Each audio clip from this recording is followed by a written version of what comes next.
I think about Jesus's words in Mark 12 when he speaks about the commandments, right? That you're to love the Lord with all your heart, mind, soul, and strength, and then you're to love your neighbor as yourself. And when I think about discipleship, I think about these two things where it's to love God fully, wholly, and to love his word, and then to love others as yourself. And when I think about discipleship, I'm brought to a point where it's like, do I love Jesus? Am I pursuing him? Do I love his word? Am I eating it up?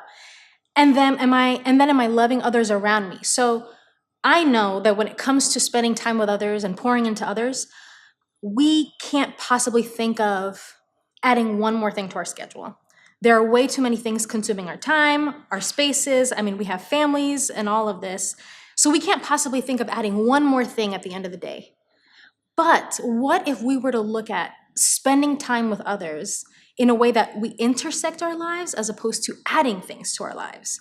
What would it look like if I invited a friend or a woman from church into my space, into my life while I'm folding laundry at home and watching my kids do their own thing? Or if my husband and I are taking our son Joe to basketball and we say, hey, we're about to, at 12, we're going to go watch this game.